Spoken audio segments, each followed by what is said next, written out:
Il est temps de vous faire connaître sur toutes les actualités qui se passent dans les campus universitaires de la République démocratique du Congo.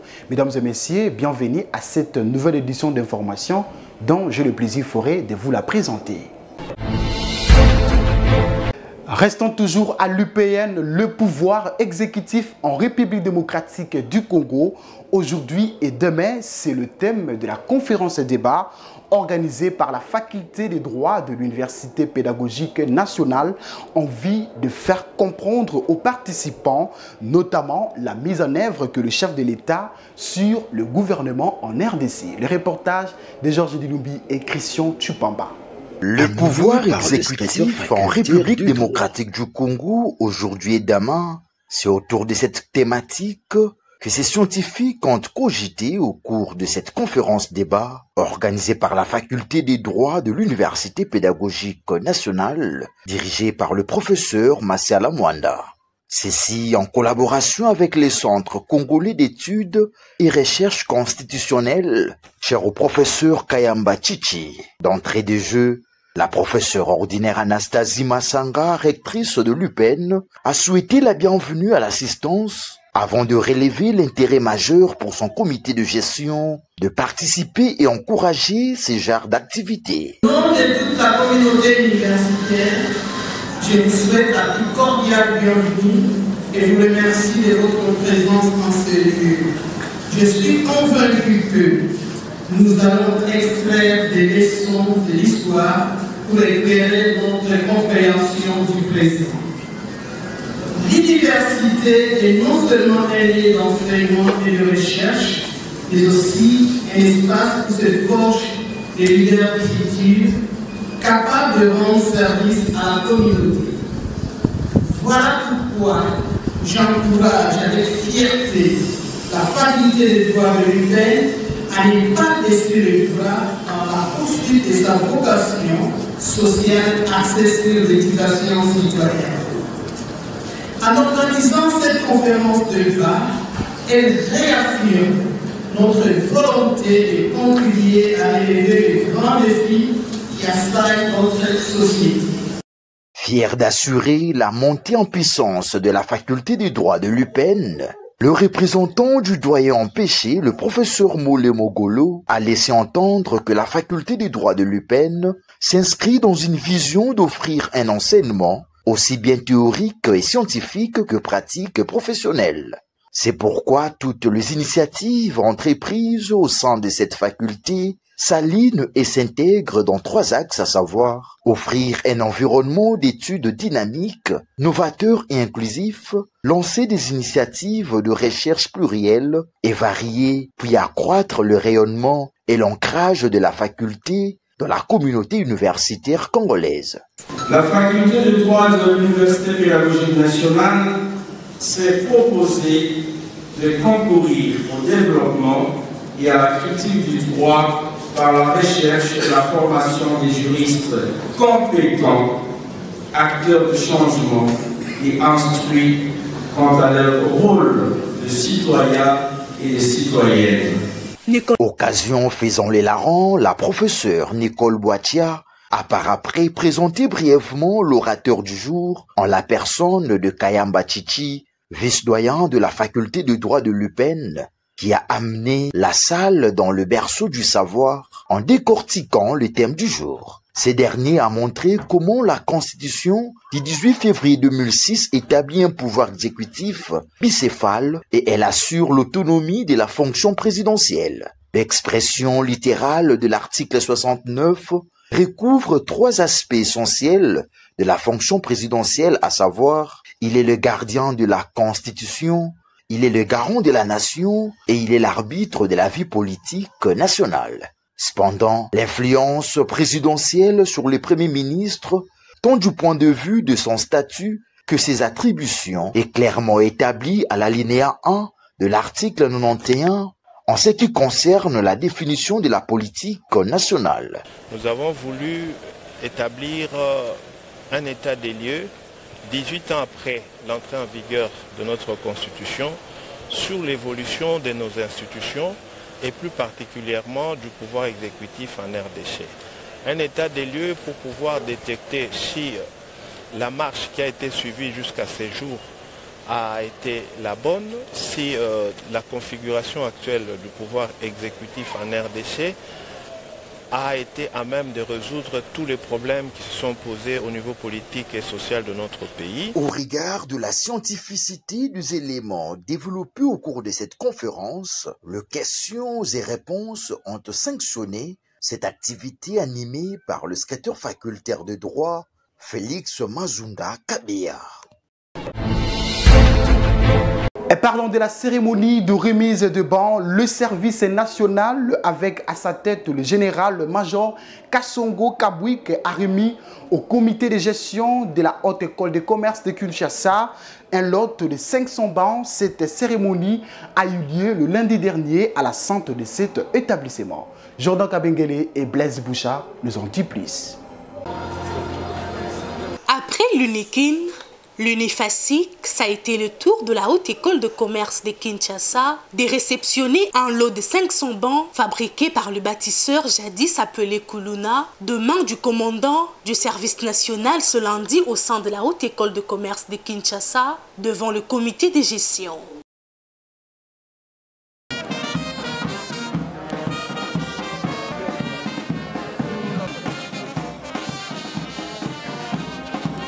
Dès l'entame de cette cérémonie, le directeur général de la Haute École de Commerce de Kinshasa, le professeur Edson Nyonsaba Sebigunda, a souhaité la bienvenue au commandant du service national, le général-major Kasongo Kabwik, pour sa contribution significative au bénéfice de ce jeune et a rendu les hommages les plus déférents et remercié le président de la République, chef de l'État Félix-Antoine Tshisekedi Tshilombo, pour sa vision éclairée visant à faire de l'enseignement supérieur et universitaire un pilier central du développement de la République démocratique du Congo.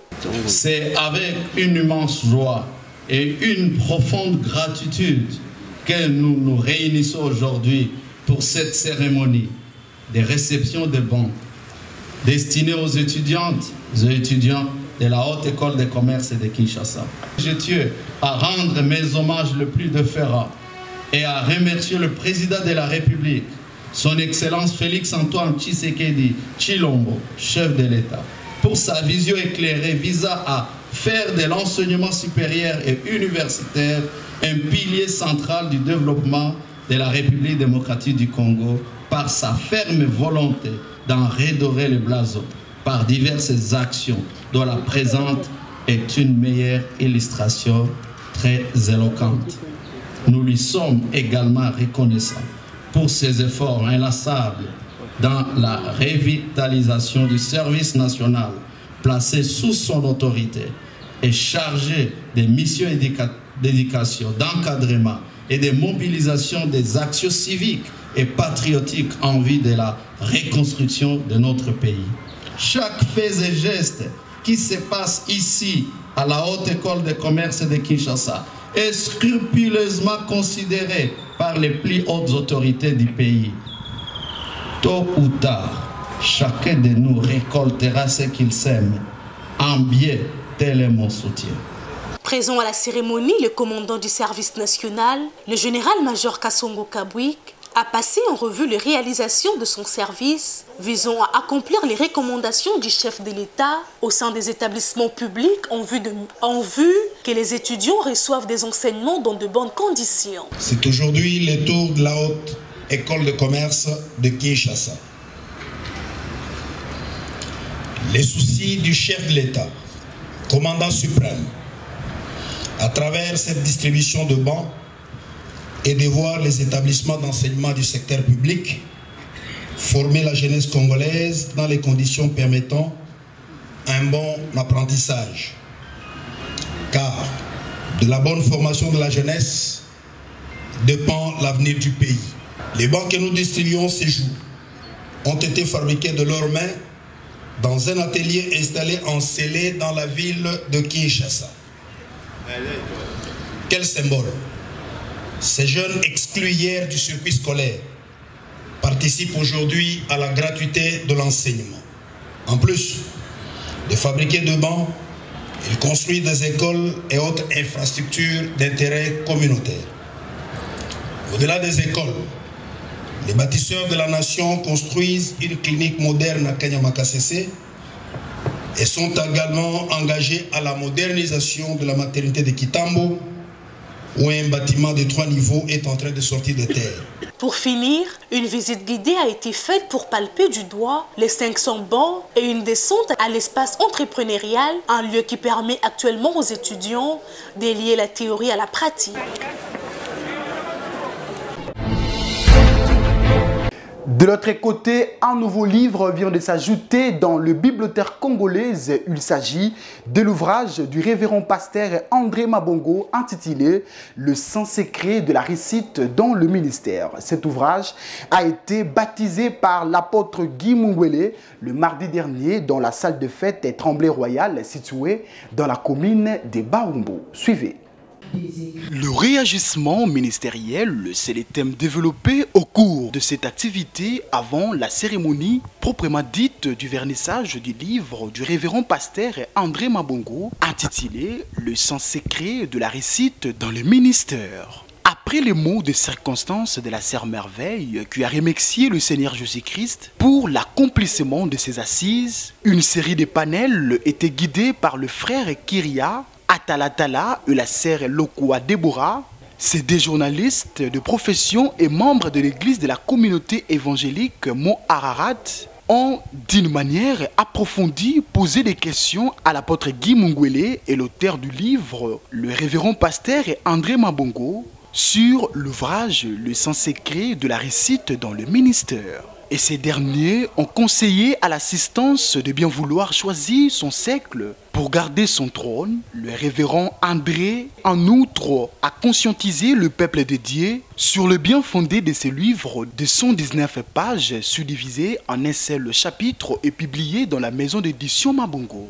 Pour le révérend pasteur André Mabongo a répondu aux questions tirées de son ouvrage, entre autres. Un serviteur de Dieu doit être à l'écoute de la parole, de la voix de Dieu, être dur et lâche, avoir une vie de sacrifice et savoir garder sa mallette diplomatique.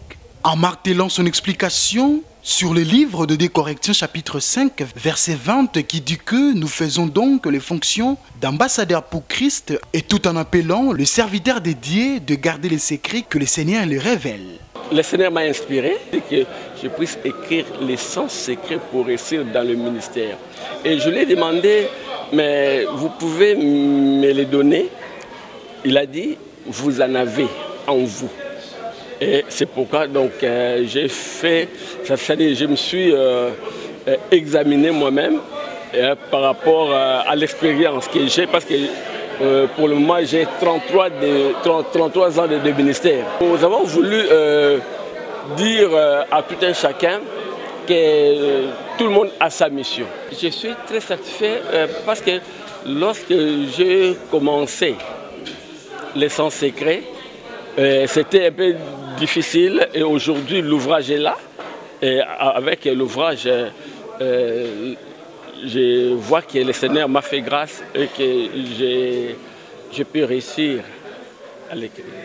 Au regard de la pertinence du contenu de cet ouvrage, le moment tant entendu était le baptême de cet ouvrage par l'apôtre Guy Mungwele.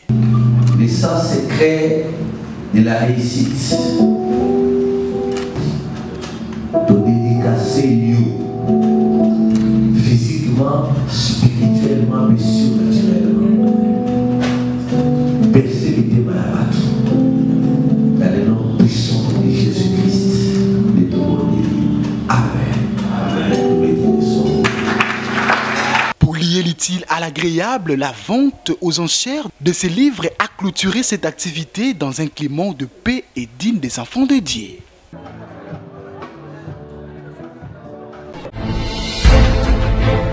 Suivez à présent la professeure Nadège Ngombe, directrice de la structure santé du ministre de l'enseignement supérieur et universitaire, qui fait le point sur son passage dans la province d'Itanganyika où un nouveau comité provincial a été installé.